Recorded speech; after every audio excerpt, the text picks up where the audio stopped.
Hello everybody. How's it going? Welcome to the mess we're in. Hello again. Where we talk about the major issue of our day, which is the war on women being conducted by abusive men and their enablers in Stonewall and places like that. How are we? Did we have a good week?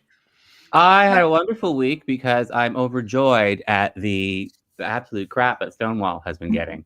Yes, it's joyful, isn't it? Did you see Douglas Murray's piece today? I did. I loved it. I thought it was extraordinary. It was so good. It was really hard hitting.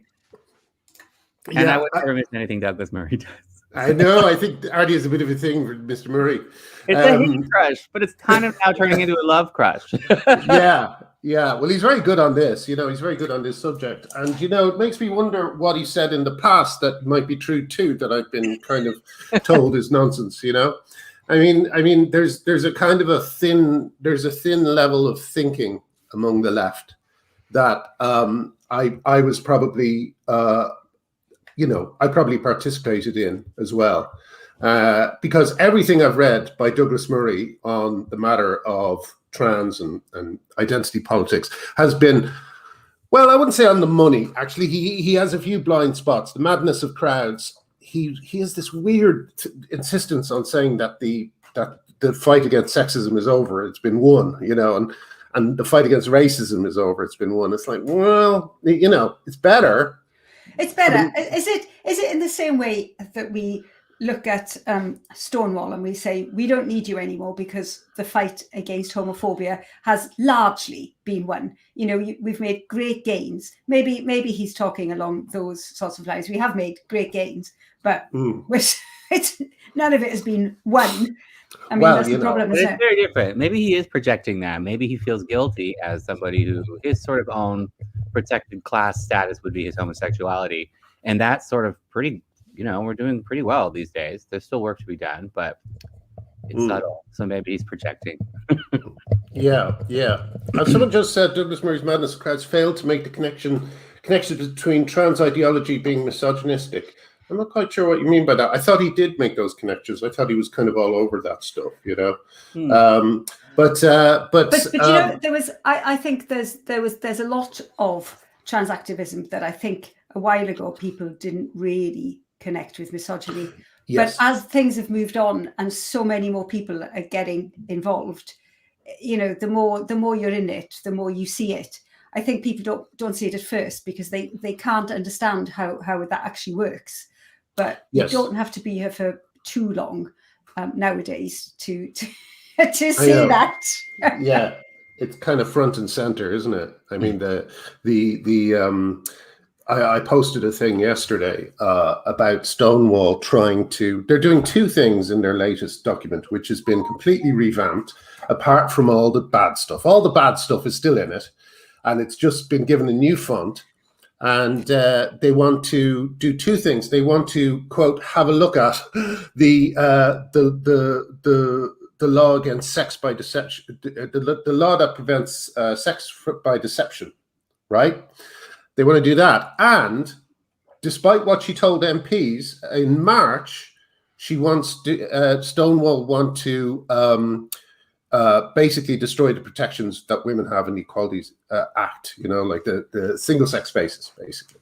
So we know this. I mean, Stonewall have made this so clear, haven't they? Because they've been pretending that they don't exist in the first place. Yes. Up and down the bloody country to 849 plus institutions. What if that was protecting the rights of same-sex attracted people? This is so stupid. Like, they're just going after other people's rights. It does the opposite, doesn't it, Arty? I mean, the piece I posted last night, I don't know if you read it, but there was a woman and she was basically raped by a man who pretended to be a woman. And what was kind of the most upsetting and disturbing thing about it was this woman was using female pronouns for her rapist throughout the piece, Mm-hmm. And I said in the piece, it's like people like Helen Lewis and Jesse Singal and Katie Herzog are big on being kind to people unless they're women like this poor brainwashed, gaslit lesbian who was abused and still gives the honor of fucking calling a rapist she. Really sad, isn't it? Yeah, it's outrageous. And of course, the real truth of it, isn't it, is that this is the new homophobia, and Stonewall are enabling it. They are trying to make it easier for these homophobic, abusive men to do this. I do think now there are so. It isn't very clever of Stonewall. They might have been able to hold their own against a bunch of women, even if a lot of those women were lesbians.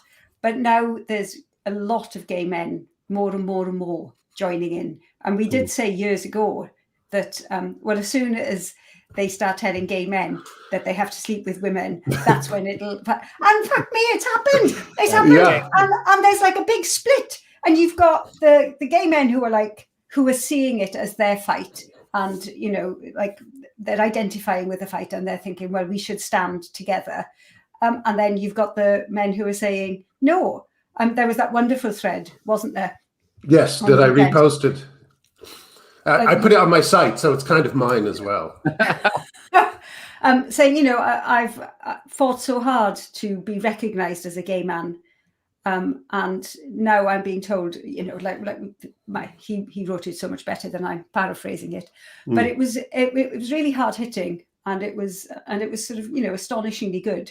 And so you've got these two sides now, and I do think that Stonewall has made a dreadful mistake here, because now you've got gay men who are used to organising and fighting for their rights, who are now just getting in on the fight and saying, "Hang on, I'm going to fight for this," and are joining forces. So Stonewall is hastily rebranded as if that's going to help. That reminds me of it's a deep insult that gay men feel when we're being told we have to have sex with women. And it's a deep insult when we see our own fellow gay men, like in the thread, saying they would. Oh, I would have sex with a trans man, because that's such a lie, And it's a lie that costs nothing to say. And it's blackmailing everyone else to also lie and say, oh, yeah, I would too, Yeah. I'm thinking of writing about exactly that experience I had in a sexual environment for gay men. And the trans men came along and everybody's like, oh, yeah, I'm cool with this. Nobody cool with it, Yeah. I imagine that gay men feel a lot of sympathy for these women who are identifying as gay. That's exactly right. We always feel sympathy for these people, so we want to extend that courtesy, but we also have to protect our boundaries, and we have a right to maintain our boundaries. And this is a hard line. I think this is one of these things where you fall on one side of the fence based on whether you think you should be more courteous to someone else or whether you should assert your boundaries. Yeah. It's interesting what you said there, Helen, about Stonewall have made such a tactical error. I mean, the one thing I think is important to bear in mind. There's a law. I can't remember whose law it is. Someone in the comments will tell us, but it's something like never put down to what's the bloody thing? Can someone help me here? Never put down to incompetence. What you could put down. No, it's never put down. It's the other way around. It's the other way around. It's the other way around. Basically, people aren't necessarily evil; they're stupid. And for Stonewall to decide to do a huge rebrand, right, and draw attention to themselves, and copy the EHRC symbol for some reason. And then when leave. They just got sacked by them. Hanlon's reason, never attribute malice. To malice that which is adequately explained by stupidity. Yes, thanks, Space Case. And these people are just not very bright, like the people in Stonewall are not very bright because they, as you say, they're angering gay men. And the people in Mermaids are not very bright. They're just a bunch of parents with Munchausens who didn't like their kids being gender non-conforming. These are just not very bright people. And what you said about Stonewall angering gay men, I think there's another thing, and I hope I haven't already mentioned this, but that people aren't really talking about in terms of Labour, right? Like Labour are looking at all their figures at the moment. And we talk a lot about how they're losing women. But of course, as we know, there's a lot of women who seem to support this nonsense. In fact, they're probably one of the worst aspects of this, because there's probably a lot more men who would be speaking out if their significant others weren't saying, no, I don't mind if men come into the toilets or whatever, But what Labour have failed to kind of take into account is that by erasing women and by saying that women basically don't exist, that same-sex attraction doesn't exist, all this sort of thing, they are kind of nuking what has always been a huge advantage for Labour, which is committed feminist female activists. Oh, yes. Female party leaders. There's a whole generation who have disappeared because they know they won't be welcome in the Labour Party, Yeah. And so it's not so much that they're losing the popular support of women, they're losing the women who in the past have helped put Labour into power. And also who are willing to walk the streets and knock on doors. And, you're right. Yeah. Yes. It's one of these kind of invisible losses. It's as I always say, this whole debate is full of the dog that didn't bark. It's like the evidence that's there because it's not there, and these activists have just disappeared from Labour's makeup. Yes.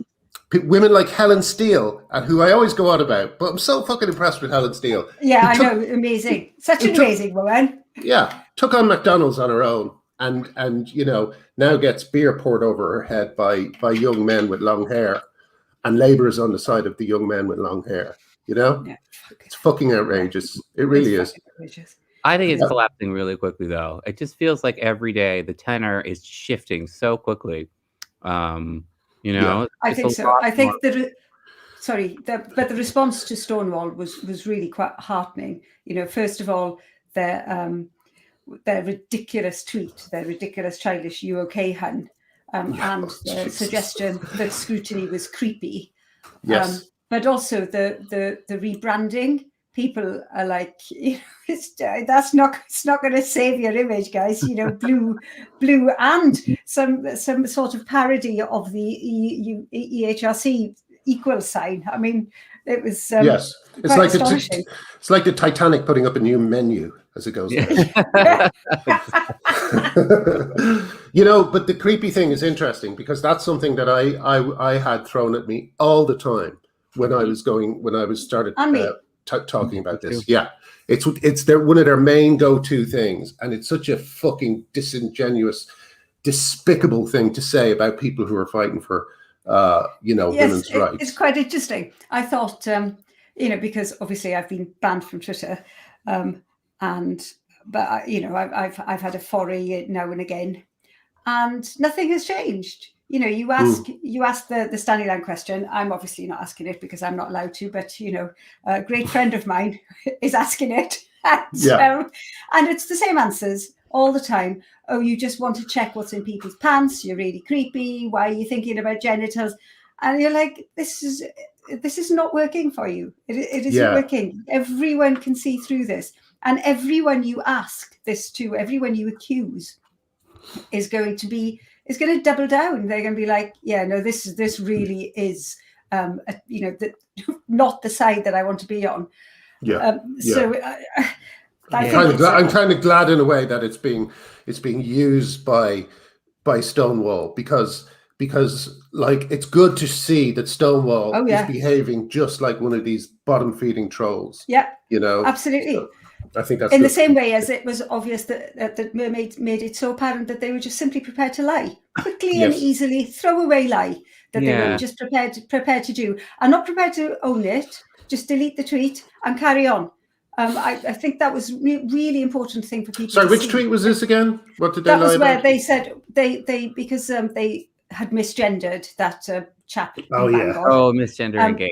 Oh yeah, but then they blamed Grammarly. They said, oh, everyone makes mistakes, and perhaps delete Grammarly. And then Grammarly came along, the Grammarly bot, saying, actually, we can't make this work.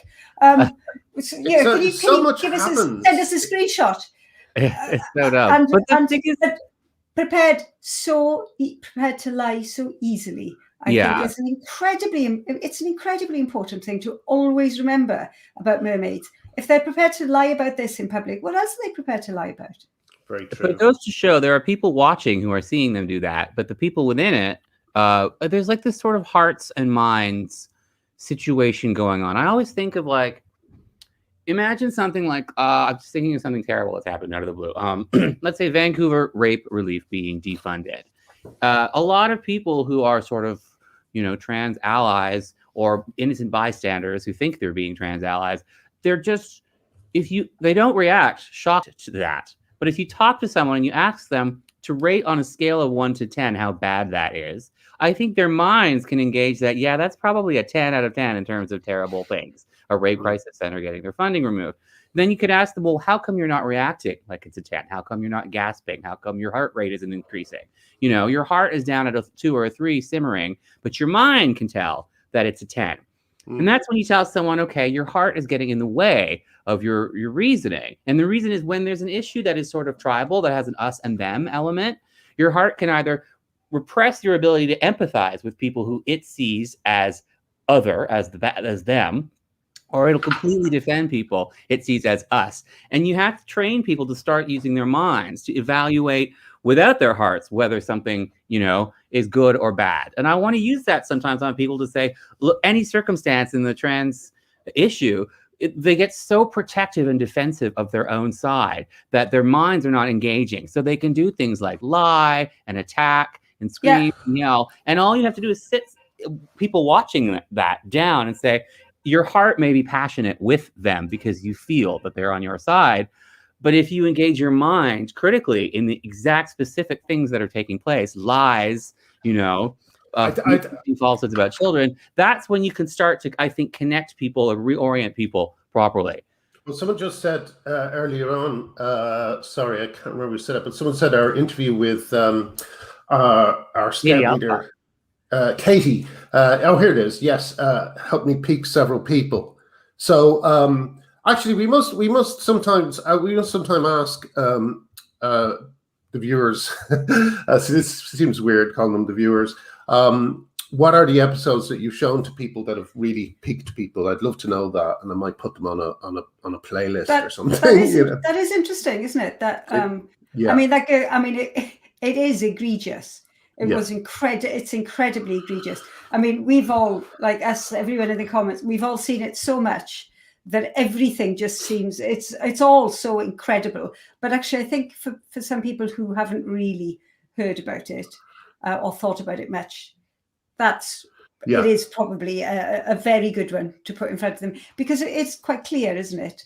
It's not, there isn't that much nuance there. There's no ambiguity, and it's around men and girls, Yeah. My friend he had already been peaking, but he was outraged at that. He was texting me like, oh, really? Outrageous. Yeah. Yeah. Good. I mean, look at what you were saying there about tribal. I'm going to see if I can share screen and show you something. This is, let me see if I can find this window. Oh, no, I don't think I can find it. But anyway, one of Helen Lewis's, I always like to point out that fact, but one of Helen Lewis's colleagues, Elizabeth Brunig, was asked, and this is appropriate as well because we're speaking to Emma Hilton about sports later, says, I just can't see the argument against gender integrating all sports and sorting into leagues based on ability. Very strange thing to say. There would never be another first-place female contender. This is the answer she got from someone. There would never be another first-place female contender in most sports at the pro level and very few at the junior level. And Elizabeth Brunig said, yeah, but who cares? Yeah, she's just outright doesn't believe in sex in sports at all. She's just completely lost her mind. Yeah. I mean, we could maybe wait until Emma comes, but actually, I think that's a really important reply because there's no pretense there. Yes, it's not. The people who pretend that actually, it's the same. I leave the sports thing until Emma comes, but the same sort of idea. The people who, when you start saying, yes, but look, there's sex is on a spectrum, and talk about intersex, give you like links to intersex, in order to try and make the argument that like male people can be women, when the things are not related. If gender and sex are not related, this is not related, but it's just to muddy the waters, isn't it? It's just to make things complicated so that you can't argue. I mean, but that Elizabeth Bruning one, it's quite clear. She says, it doesn't matter to me. Who cares? Do we really care? And I think that's decent. It's a decent argument to make, because you can talk about that and you can say, well, okay, fair enough that you don't care. However, these are the reasons why other people care, and these are the reasons why we have it. And, you know, we can, as a society, probably think that not really caring isn't the right attitude. Also, it's shocking that we're going all the way back. Like, we have to deconstruct basic things, like why we have men's and women's sports in the first place, and people just can't figure it out. They're like, I don't know. I know. I have to say that's a bit. I'm a little bit nervous about the interview with Emma, because for me the sports issue is so clear that I don't know much about where we're at the moment in terms of fighting against it. You know, I know things like. France has recently said that men can play against women in rugby, which is extraordinary, considering 2 French players were killed in a rugby match that wasn't mixed sex. So the idea that they're actually going to make it easier for women to be injured is just shocking to me. But generally, I just think sports is one of those things that people just kind of, I don't know. It's hard. It's one of the that who cares tweet was great, I think, because it just shows the, you know, I disagree that it, you know, Helen, I know what you're saying when you say that it's good, and it's a good argument and stuff like that, but I think it's kind of points to something else. I mean, that's someone who, I don't know, what's that phrase that people use, the pick me girl or something. It's like a girl who is basically, it's a woman who is basically, you know, displaying a kind of well, it's the cool girl thing, isn't it? You want the cool girl thing, yeah. I'm not like these other girls who are concerned. Oh no, God no. I mean, I honestly, I was like that. I was, you know, hands up. I was exactly like that when I was in secondary school. I got to secondary school and I was very sort of gender non-conforming. First time I put a skirt on was because it was a school uniform, and we had to. It was the first time I wore a skirt in sort of about 10 years.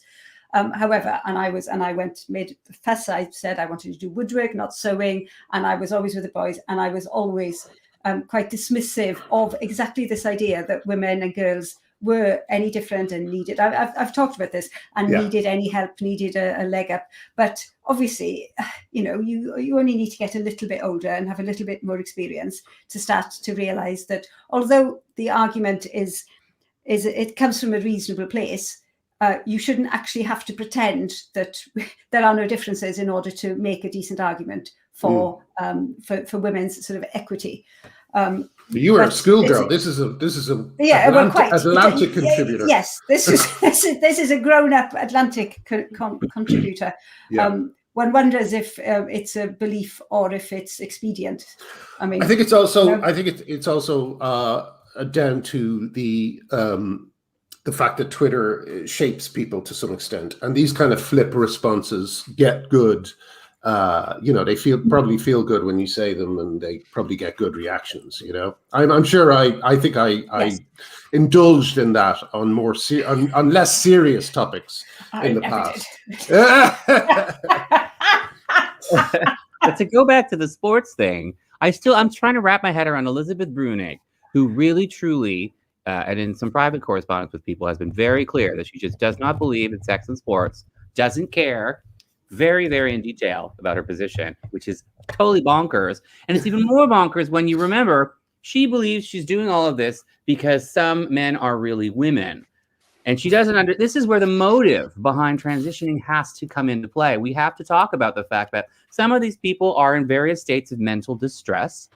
Some of these people are just sexually agitated and really want to indulge in a sexual fantasy of being a woman. And when you go back and look at it that way, it's like, why would you take a set of twins, say men, 2 athletic men, they go up to the registration counter for some sport, and the first thing they ask you is, when you masturbate, do you picture a woman in your head or a man in your head?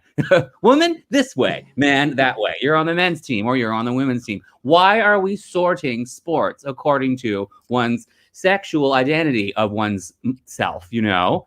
Yeah. Asexual is in the act of sex, not biological sex. It doesn't make any sense. It just doesn't make any sense. No, it really doesn't. And, you know, I used to get into trouble for using the word and I'm sorry to repeat it here, but I used to get into trouble for using the word handmaiden to describe these women, you know. But I do find it the most befuddling aspect of all this is women who will go that extra mile to, you know, accuse other women of bigotry, who will, you know, sacrifice women's sports. I just don't get it. What on earth? Well, there is, motivating them? I mean, there's protection, isn't there? I mean, it is complicated. I mean, I think it's wrong, but I can, you know, people are complex, and it's possible that they think that you know, the abuse just isn't worth it, and this way they will get some sort of, you know, leg up, and they can be heard on other topics that maybe they think that matter more. I mean, there are. It's so selfish, I think. But, yes. I think it's extraordinarily selfish. They're like, these are the most privileged people in the world. American, you know, you could say any American journalist writing for The Atlantic is one of the most privileged people in the world. They have a life that is just completely buffeted, right? They will not experience the things that their views will impose on, say, women in shelters, women in sports, whatever. You know, and but this is the same. But it's the same with all the men who do it. I mean, they're never going to need any of these things. And there is, you know, I think a lot of the men though are taking a cue from their significant others sometimes. You know, I can't believe that there's not more men fighting this, and I think that part of the reason is because, like, I spoke to a good friend of mine actually, and he said, my wife doesn't think it's a problem. Yeah. And I thought, but isn't that just an easy way out? Why should he be looking to her to guide him on this? He can make his own bloody decisions on it. And actually, I think that's a weird cop out. He's basically saying, "Oh well, she doesn't care, therefore I don't have to care." No, she should care. She should be the one that does the sort of emotional labour on telling me whether I should care about this or not. Yes, don't get me wrong. I think that is a bad excuse. I think that what he's doing, as you say, is just kind of putting it on a shelf where he doesn't have to deal with it because his wife has told him that's the case. You know, it reminds me. There's a good joke in an old what was the joke? I can't remember. It's something like, I haven't decided who to tell my wife to vote for yet. Some guy, and it's the flip side of that kind of relationship, with someone who kind of outsources the moral thinking or the feminist thinking or the political thinking to their significant other. You know, but you know, we all know what the costs are, though, when we actually disagree with that view. That bloke, if he went back and he said, you know what, I don't actually think that you're right. I think women's sports are important, blah, blah, blah, blah. He might have a divorce on his hands, you know, the way this goes. He might. Or he might, you know, he might just start an interesting conversation, or he might even just be making some sort of slight excuse. It's possible that his wife has not actually just made a fuss about it, and therefore he thinks, well, if she hasn't actually mentioned it, that means she doesn't care, right. As opposed to she's not said it out loud, because it's actually quite dangerous to say it out loud. I mean, maybe, you know, not to him, but... You know, and there's loads of people, as we've already spoken about, sort of sitting in the fence. They can kind of see it happening, but they can also see the extreme vitriol directed at anyone who says something. So, again, which is the point of it? The whole point of the silencing thing, you know, that J.K. Rowling stuff was, in fact, a display of power to say, look, we can do it to her. So people don't want to say anything, do they? No, that's interesting. Yeah. It's a shame, actually, we started in on this because the lovely Emma Hilton has appeared in the studio. So good. We should probably change the subject. It's actually probably yeah. Sorry, Emma, we're not talking about sports anymore. We did already. Let's talk about something else. Hello, Emma. How's it going? Emma. Emma, it's lovely to see you. We used to see you a lot, but then you went off and started doing all sorts of important things. It's been a very busy year for you, hasn't it? What can you tell us? What kind of thing you've been up to? Well, you're right. It's been a really busy year, and trying to fit, you know, lots of deadlines in with actual kind of science work is proving quite tough. But I'm getting quite good with my calendars and stuff these days. So, yeah, I guess the big things, what's happened this year, we've launched Sex Matters. Sorry, my light is build. We've launched. No, you look fine. Okay, so beautiful. Thank you, Helen. So that's really exciting. It's quite new for me to be kind of formally involved in these kinds of projects. I've just kind of pitched in from the sidelines before, but having to well, actually be writing documents and consultations and that kind of thing is quite interesting. We've had, well, at the end of last year, but not, obviously now ticking over into this year, we've had a lot of sports federations coming out with some new rules in light of World Rugby's suggestion that they limit the female category to females, and that means excluding trans women. So we've seen a lot of, sports federations kind of stake their territory, make their rules clear. I think they were kind of prompted to do so by what looked like could be quite a big change in rugby. So I guess they're the two main things that I'm really focusing on. And then, writing letters about sex to various journals.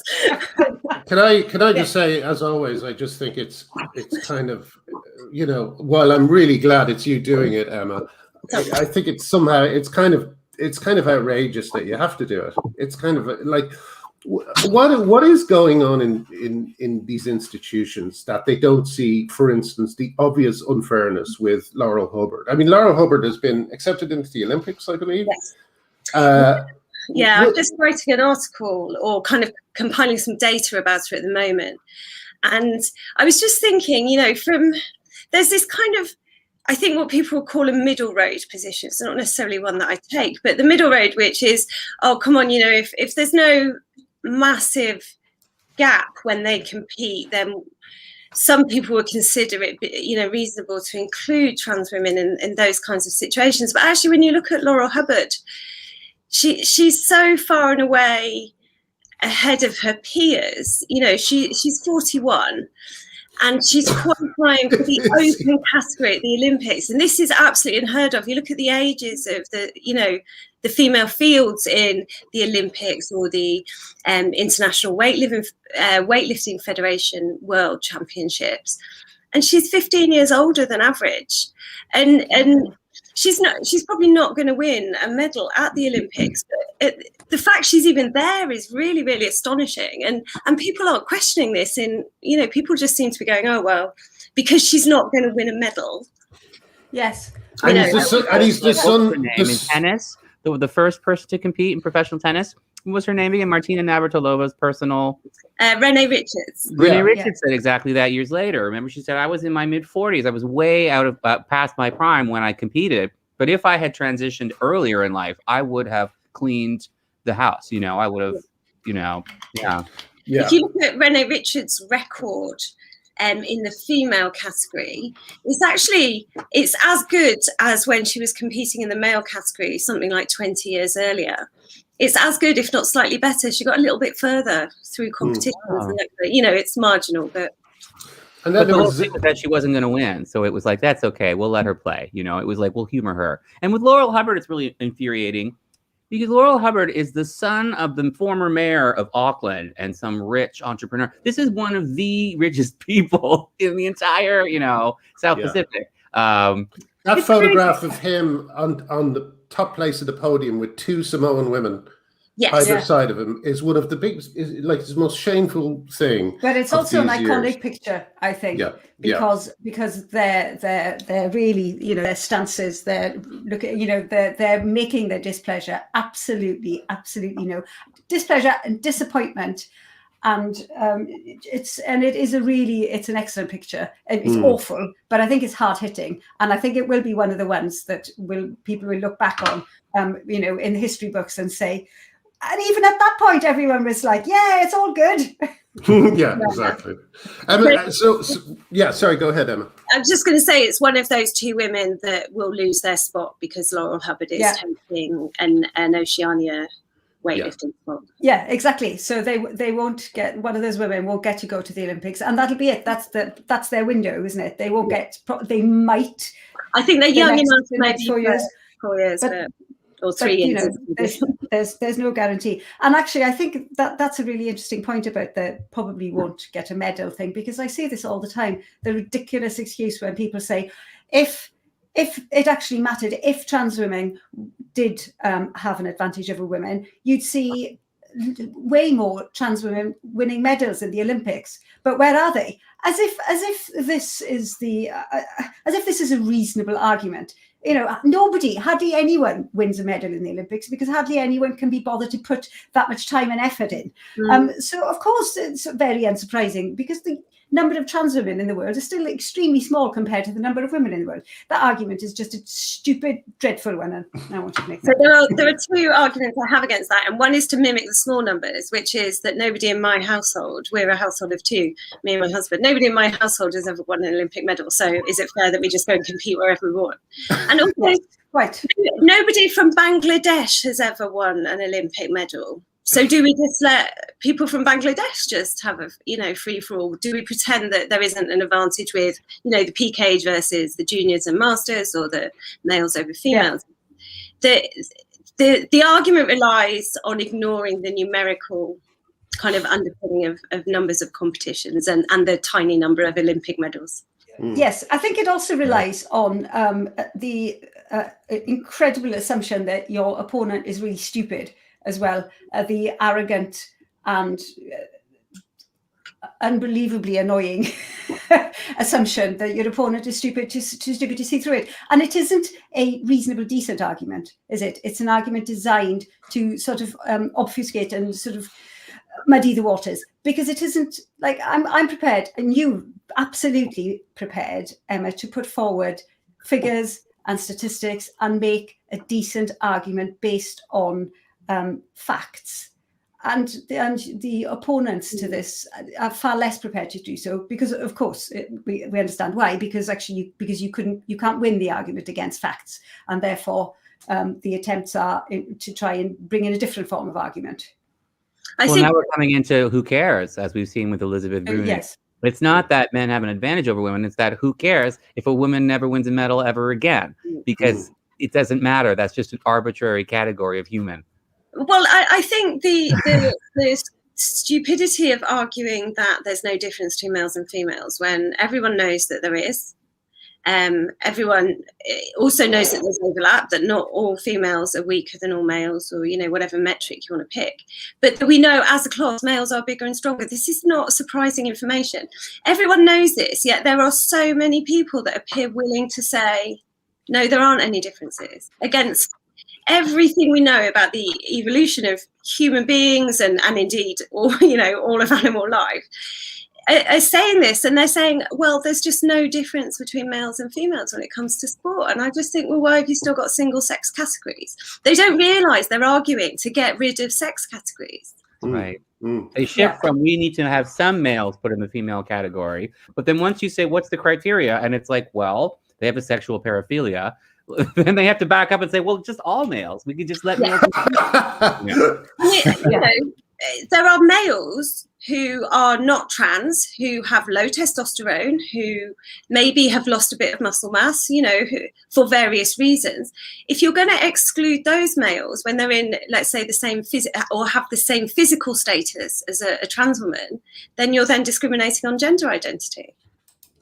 That's right. This is the thing that just kills me about this one, because it's just so clear. Do you remember you very kindly stepped in, Emma, when John Ronson criticized me for bringing attention to a huge strapping guy on a women's team, and then he just kind of made a generalized comment about it, and you said, well, what are you talking about specifically? And you listed, a good few dozen, almost, I think it was a few dozen examples of the unfairness of this. And simply by looking at the photographs, you can see how unfair it is. So what is going on in the head of someone like John Ronson, or I don't know, any of these kind of middle of the road type people who've written very good things in the past, who seem to be intelligent? What's going on in their heads that they can't see this? So I think I'd argue that there are various groups, and I think they have quite different ways of looking at this. So we've just talked very briefly about the people who just don't seem to see the unfairness, and there's another group of people, and maybe John Ronson is one. I'd guess a lot of people fall into this group who see the unfairness on the track, say, or on a basketball court, but who think that's kind of, what's the word, like a repayment, a nicety for the unfairness that trans people face generally in life. And, you know, acknowledging that in the UK, you know, I think we do pretty well regarding trans people. In the US, they're a little bit, you know, they're still fighting for what we think are quite basic rights. And so I think someone says it, I think it was Linda Blade, who's a Canadian coach and the president of Athletics Alberta. She said to me, it's like saying sport is a therapy for other things that are wrong in your life. We're going to let you play this sport as a kind of reparation. And so I think that, and then when you combine with the numerical idea that there's not that many trans women who are going to be competitive at, you know, particularly high level just because of numbers, then I think it feels like it's not a big problem. It's not a systematic problem. It's not a systemic problem. So I think let's turn a blind eye. It's yes, but also, and it's also because it's this way round, isn't it? As somebody put it really well on Twitter, I think it was Sir Dickie Panda, who said to somebody, the names we have to say. Yes, I know. But he said it's you know, women are not your emotional support puppy. Yeah. It isn't women's role here to make up for other areas of your life. They should not have to give up and be, you know, and step back in order to make people born male feel happy about themselves. And I think you're absolutely right in what you're saying there. But you know, on top of that, it's because it's this way round. It's because it's women, and the expectation always is that women are selfless and emotional support puppies. And it's so upsetting because women's sport matters so much to women athletes. I spoke with Linda Blade, and she really, really goes deep into the sort of philosophy of sport and athleticism, what it does for your self-esteem, your connection between your mind and your body, having these goals and achieving them and applying yourself fully and wholly. It's just it matters so much. And these women athletes being just pushed aside, saying, we have this group of people that's got this special issue and we have to gift them everything that you worked for, you know, and you just have to be quiet and deal with it. It's so infuriatingly unfair. I was never an athlete, deeply anti-athletic, total nerd, you know. Never really thought about anything athletic, about how much sport matters to people, especially to women and young women. Yes, because there is a protected, you know, women's sports. I think I said this again, and to enhance your point, we actually have the statistics to show us that girls learn better in a single-sex environment. So it actually stands to reason that if they play sports in a single-sex environment when they're growing up, you know, they have a chance to be leaders, to be sort of teamwork, to take turns to learn how to work in a group of people, your sort of equals, who aren't going to talk over you because they've been socialized differently, who aren't, you know, where you're not expected to defer to a man or a boy. It's an incredibly important category to have and to keep sort of special in a way that sports, say tall people and short people sports, isn't. And, you know, so when people say, why don't we segregate tall people and short people, they're missing the point of women's sports as a protected category in itself.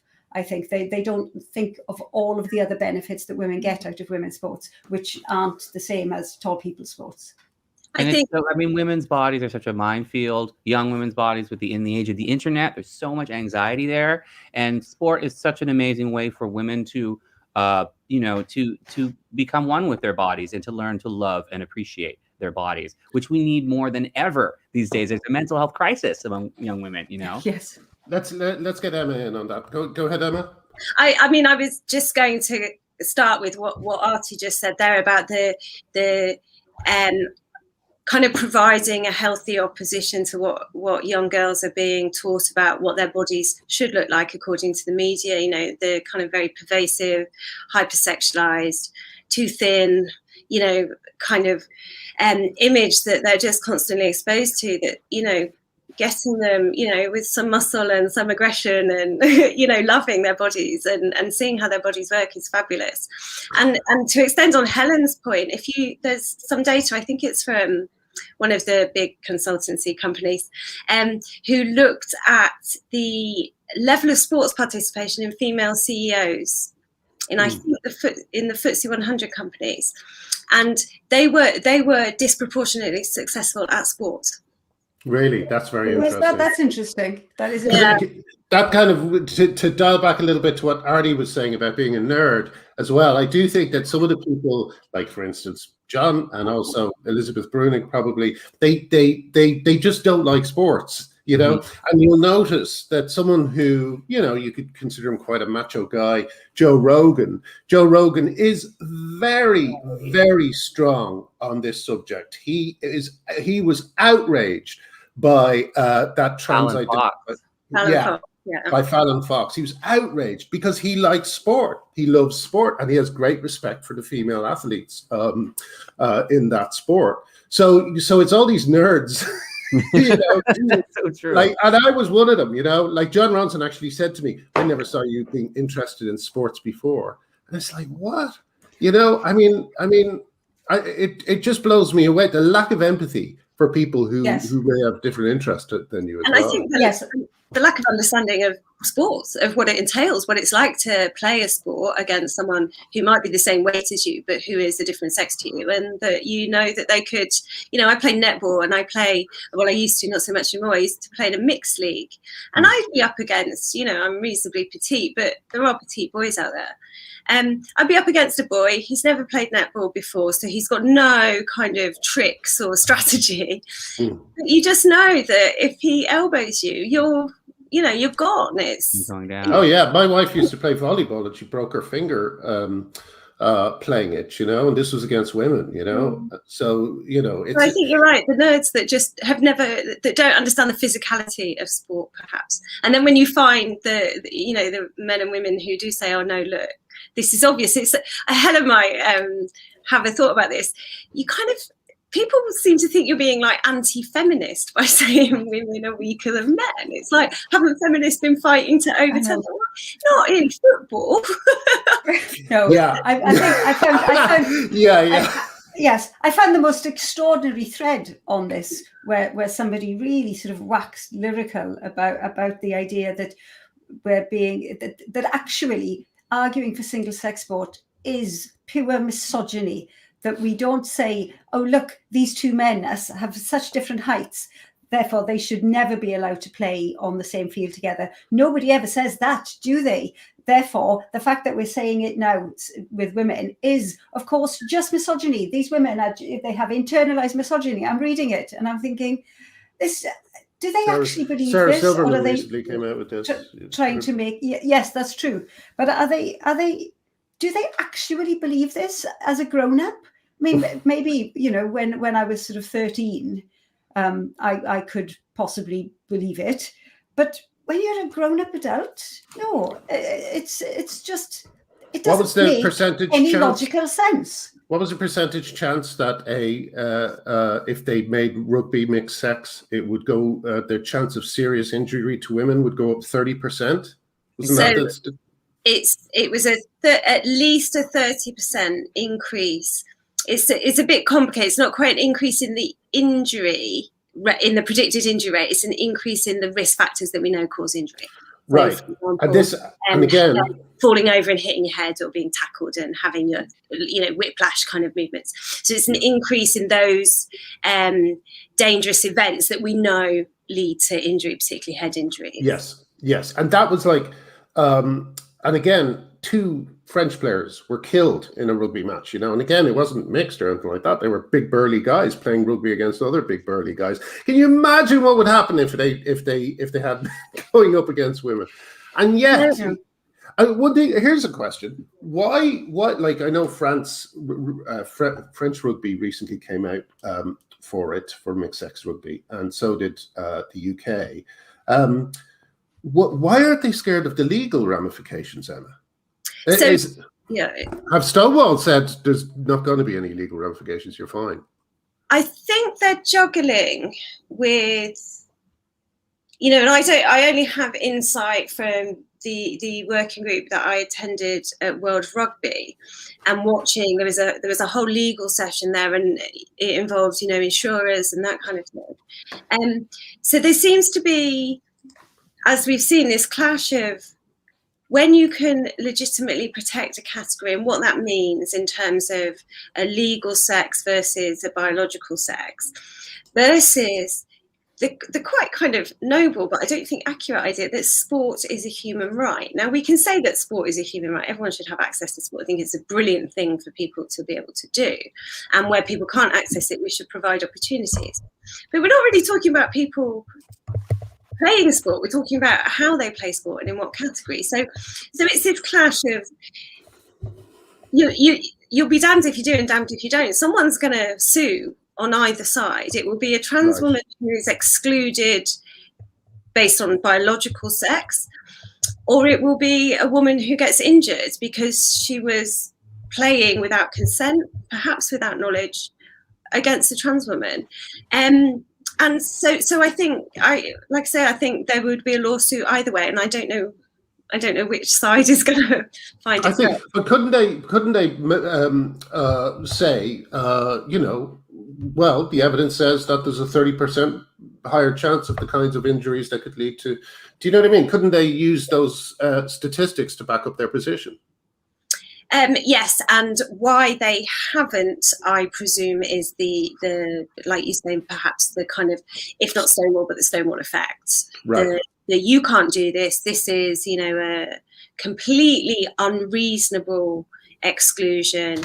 You must find a way to include trans women in the female category. And what England Rugby came up with was a series of criteria where they would screen trans women based on what, they made a height kind of boundary and a weight boundary, and said if a trans woman exceeds either of those, they may present a safety risk. What can I say? At least they tried to make it more nuanced than total exclusion or total inclusion. They tried to draw this, boundary within the population of trans women who might want to play rugby. Now, my own opinion is that creates more problems than it solves. And I've told them so when I responded. The list of factors that mean men are better than women, like Joe Rogan again in his brilliant Fallon Fox video, which I recommend everyone watches. In mixed martial arts, there's higher reaction times, there's extended reach, there's your center of gravity, you're more kind of stable. Like that's what Fallon Fox. When you see his fight. Excuse me. I'm sorry. I always like to try and accurately sex abusive men. But Fallon Fox, when people were watching the Fallon Fox fight, they were watching a man beat up a woman. Yes. I mean, without the knowledge of, didn't Fallon Fox do it without telling anyone? No, I think that's a bit of a myth. I think Fallon Fox declared, as far as I know, to the MMA people that she was a transgender woman. Whether Tamika Brents knew, I don't know that. But if you watch, there's a video on YouTube, one of these spectator videos where someone's holding their phone up to a big screen. And if you listen to the spectators, they clearly know that Fallon Fox is a man, because you hear a woman laughing, saying, wow, she's getting her ass whooped by a man. Wow. Now, there's something I want to go back to. Oh, sorry. Sorry, I missed that. Sorry.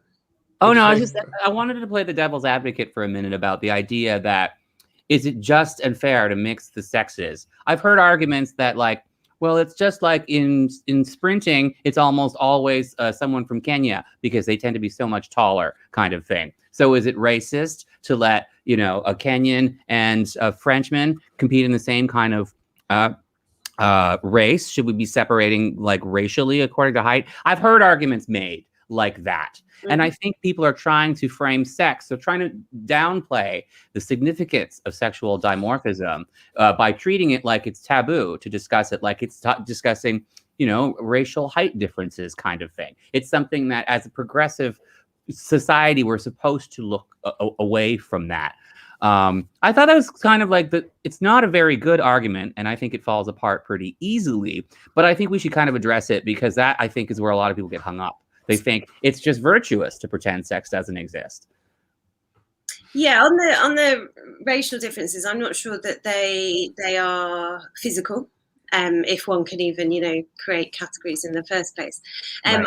I'm not sure a lot of it is physical. I think we're looking at a socioeconomic factor here. If we tend to imagine that the 100-meter final at the Olympics will be almost entirely kind of, black people, but we don't think the same in a swimming final, even though there's no particular reason why, if a particular I see. ethnicity would be so strong at sprinting, they would also be good at swimming. And we don't see that. And that's the biggest thing for me that says we're looking at something socioeconomic, that if you're poor, it's much easier for you to train as a runner than it is for you to find a swimming pool, let alone a ski slope or something like that. Wow, yeah. That's really interesting. So I think there's probably a bottleneck to do with your socioeconomic background there. And I would also argue that the gaps between, people of different skin colours is nowhere near the gap. There's no good argument. On top of that, I'd argue about the protected category thing. This is a good inclusion. Everyone wants this. People want men from different countries or women from different countries to be able to compete against each other, because it brings people together. It's something that everyone can enjoy and come together with. And this isn't the same as having women's sports and men's sports. They are different categories, and I think, and you can make different arguments for them. One inclusion is great. Otherwise, in fact, you wouldn't even have the Olympics. I mean, it just wouldn't, you just wouldn't have the competitors. But the other one is that you will completely destroy women's sports altogether.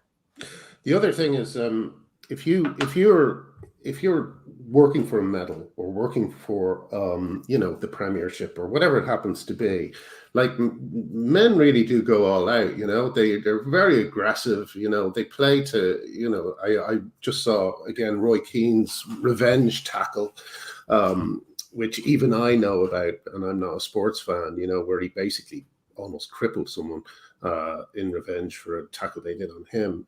And I'll tell you an interesting story. Sorry, this is kind of related in a roundabout way, but I used to know a guy on Twitter, and he was telling me he was quite central to the conversation that happened around rollerblading that turned rollerblading into a mixed sex activity. Rollerblading is now basically mixed sex. And he said he remembered once there were two trans women who were trans-identified males who were both on this rollerblading team. And they were asked, a trans man, in other words, a woman, asked if she could join the team. And they kind of were talking about it. They were thinking of not saying yes because she was a man. They were all women. And they looked at her and they said, well, she's small, she won't make much of a difference. Or he's small, he won't make much of a difference. So they allowed this trans one to come on the team because they knew they could actually just hammer this person on the track. It's I think anyone who wants to compete against women in a contact sport or any kind of sport like that, should be in a fucking holding cell. It is such a sign of sociopath. Yeah, it's like we've said. Anyone who wants to any male person who really wants to push himself in a place where there is, where women are asserting their boundaries and saying, no, we don't want you in here. Anyone who's really forcing it is absolutely the last person that you want to be in there. I go even further. I mean, these people are it's not just boundary breaking. They want to hurt women. If you're in a rollerblading team and you're competing against women, it's because you want to hurt women, Are you talking like roller derby rollerblading? Sorry, roller derby. Rollerblading is... I was like, rollerblading, who does that anymore? Who cares? Yeah, I know, sorry. There's only one guy and a girl left doing it. But roller derby, yeah. That's basically disco, isn't it? Alternative and punk. I can see how and it's aggressive. This is like catnip for a certain kind of trans woman for sure. Very much so. Yeah, the combat sport difference is going to be massive, and obviously, by definition, it's a more dangerous environment for women. And some of the stats I've brought out about how much harder men can punch, how their grip strength, and like you said earlier, Graham, how much longer their arms are and bigger hands and that kind of thing. I can't imagine how a boxing board where, you know, or perhaps even worse when you're thinking about the slightly more adventurous fighting styles like MMA or whatever. I can't understand how they're not looking at this and thinking, because this is a sport where the point is to get in the ring and make someone unconscious. Well, I'm afraid with MMA, I think the answer is reasonably clear in what you were saying about that video. Actually, I think the people, you know, it's money, isn't it? And if it's going to cause controversy and excitement, because people do get excited, look at porn and you just know that people do get excited with the idea of men beating up on women. So with MMA, there's certainly an element of, we think we can, you know, there'll be a big audience for this and we'll get a lot of money.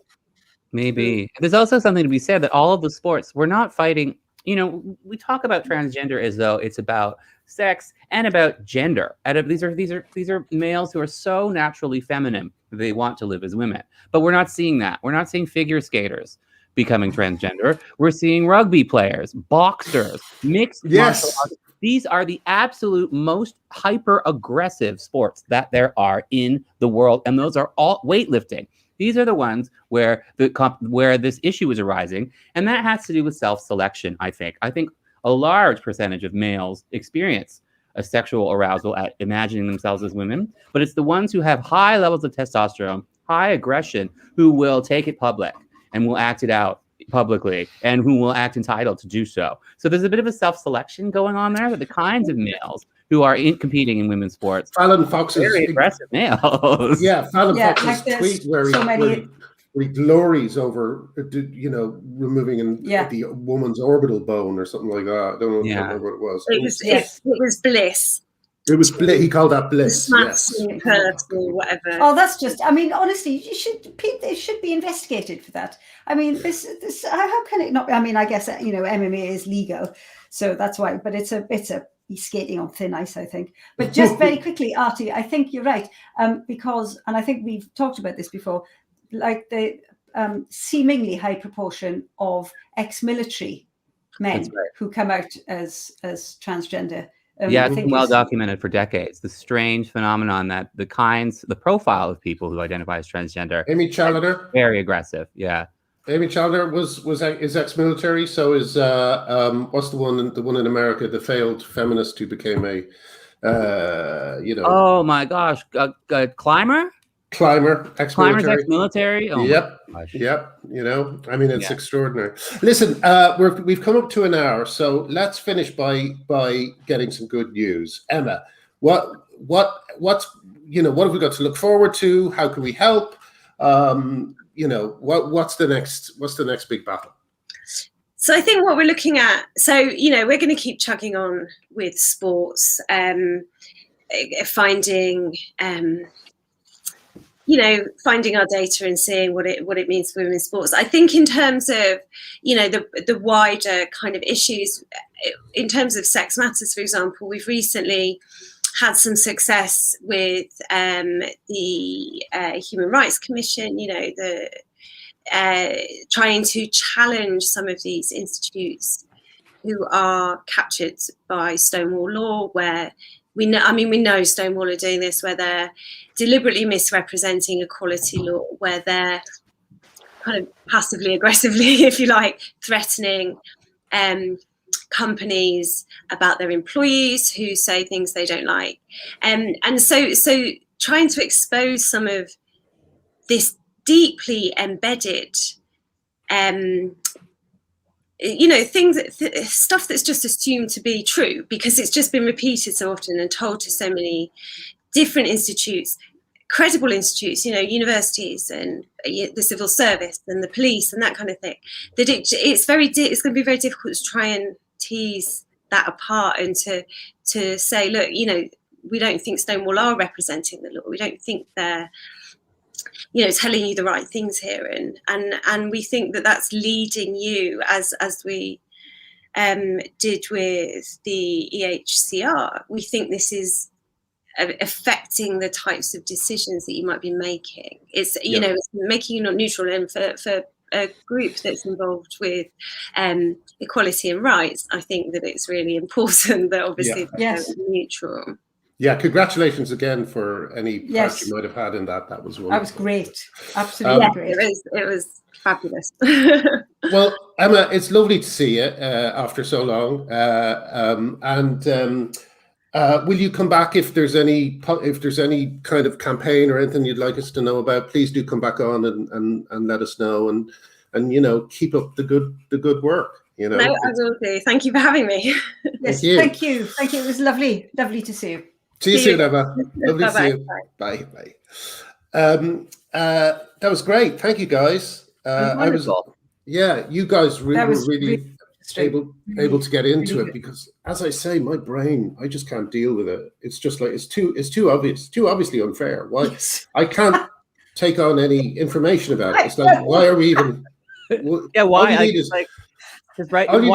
one photograph. Yeah, one photograph of Lauren Hubbard. That's all. It's like, what else? Linda, when she came on my channel, it was like, okay, this is obviously stupid. Interview's over. You know? Yeah, I was just saying, there's 4 of us be talking now for an hour about how men and women shouldn't actually have to compete with each other in sport. How women should be able to play sport by themselves. It's insane. I know, it's crazy. And people, like people. I mean, I know that people want me to write another comedy at some point, if anyone allows me to. But the thing is, how can you do it in a world that's so upside down? You know, it's like if you were to accurately describe the world as it exists at the moment, I'm not sure people would believe you. You know, it would just seem like it would seem like more mad than Father Ted. Yeah, well, it's like William Gibson talked about this. He always wrote books that take place in the future. He said, I can't do it anymore because we're living in the future now. You can't predict the future anymore because we're in it. We have the future. And it's just like you can't write comedies and surreal comedy when we're living in the surreal already. True. You know? Like a pedophile being called a woman in a newspaper article throughout the piece. I just don't know how to compete with that. You know? No, absolutely. In fact, I think this is the only way we can do it. Really, this show. Well, maybe you should switch to writing dark dystopian futures about. We're living in comedy, so you can get dark. You should turn into the Stephen King of the future. Oh, yeah. Anyone but that. Don't mention him. Last night, I had a dream that I occasionally have, where I dreamed a whole film. And I knew how to write it, and I knew the beginning, middle, and end, and it was such a great story, and it was all brilliant. And then I woke up, and within 30 seconds, I realized it was a big load of shite. And I'd spent the last 4 hours going, yeah, still we can do this, you know. But it was based on a load of bollocks that doesn't exist. You know, happens all the time. I wake up going, yes, I just have to write all that down. And it's like, oh no, wait, this is absolute crap. Anyway, listen, lovely to see you. I never look at the comments, but people were making great comments that the ones I occasionally saw. I've alienated the rollerblading community. I'm so sorry. Oh, I can't believe I said roller. I always do that. I always say rollerblading instead of roller derby. And then I made fun of rollerbladers and they got mad at me. Yeah. Yeah. Honestly, again, I want to say to the people in the comments, it's so lovely that people just come along and we all have a nice chat every week. I think it's just great. Yeah, I look at them later. Okay. Okay. My phone just went. I better go and pick up my son. See you soon. Bye.